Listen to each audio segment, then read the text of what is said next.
Mercredi à 4 h du matin, des militaires des FRDC, l'armée congolaise, ont débarqué dans une radio appartenant au mouvement politico-spirituel africaniste, les Wazalendo.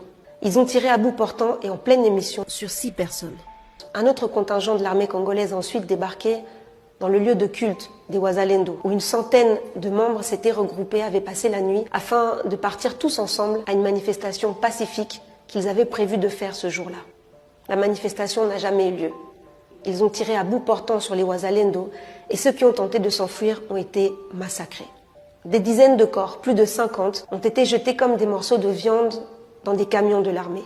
Plus tard, les militaires de l'armée congolaise ont mis le feu au lieu de culte des Wazalendo, brûlant au passage une dizaine de maisons alentour, pillant des biens appartenant aux Wazalendo, des instruments de musique de leur lieu de culte et du bétail. Évidemment, après les avoir massacrés, il fallait les voler. Des jeunes qui n'avaient pas prévu de se rendre à la manifestation et qui n'ont rien à voir avec les Wazalendo ont également été poursuivis dans des rues, dans des boutiques, dans des maisons et se sont fait abattre comme des mouches. Toutes les personnes arborant des portraits de Mama Kimpavita, Kimbangu, Lumumba ont été tuées. Quel beau symbole pour le souverainisme et le patriotisme congolais. Aujourd'hui, plusieurs jours après, certaines familles n'ont toujours pas pu voir le corps de leurs proches. Des dons pour en venir en aide aux familles ont été empêchés de leur arrivée, notamment des médicaments et des vivres, envoyés par le docteur Denis Mukwege, le prix Nobel de la paix, et bloqués par le gouverneur du Nord Kivu. Des corps ont été enterrés sans grande dignité par les autorités et de façon groupée. Certaines familles n'ont même pas pu les voir avant qu'ils soient enfermés dans les cercueils, ce qui a provoqué des cris de douleur et l'indignation de la population à Goma. On enchaîne les aberrations. Jusqu'à ce jour, le gouvernement ose parler de répression d'une manifestation violente alors même que la manifestation n'a jamais eu lieu.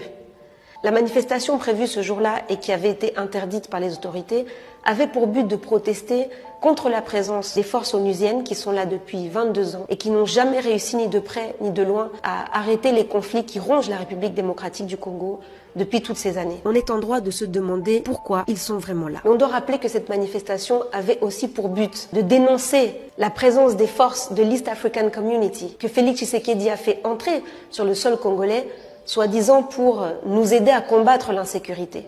C'est une décision qu'il avait prise qui est extrêmement naïve et irresponsable, étant donné l'implication des régimes de ces pays proxy de multinationales dans le pillage des minerais congolais. Mais on le sait, en RDC, nos dirigeants s'en mettent également plein les poches avec le trafic illégal et bestial de nos minerais. Car on ne le dira jamais assez. Une civilisation n'est détruite par l'extérieur que si elle est rongée de l'intérieur.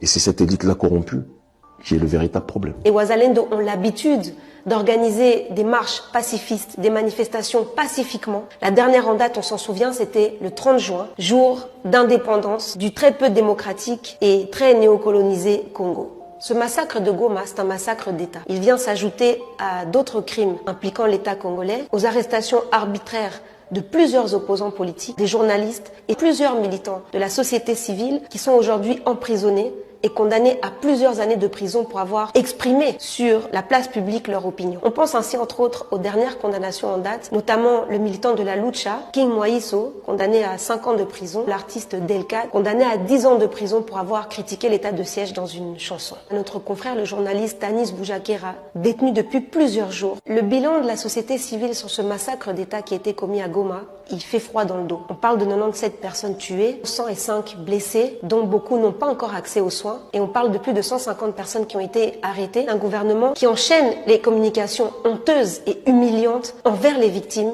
et envers le peuple congolais. Faisant notamment passer les Wazalendo pour une secte de gens dangereux qui seraient drogués et qui mettraient la ville de Goma dans l'insécurité. Mais quand vos propres militaires, ceux qui sont censés vous protéger, vous tirent dessus, de façon planifiée, de qui vient l'ordre ?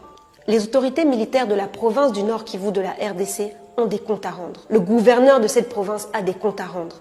Le gouvernement a des comptes à rendre et le président a des comptes à rendre. On vous rappelle que vous, pseudo-dirigeants, vous êtes au service de notre bien-être et pas le contraire. On vous rappelle aussi que les deniers publics ne sont pas vos portefeuilles personnels et on vous rappelle aussi que le sous-sol congolais, vous n'avez pas à le brader, il ne vous appartient pas. Nous envoyons évidemment beaucoup de courage à toutes les familles, à toute la population de Goma.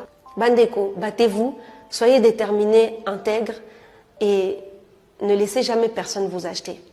À la prochaine.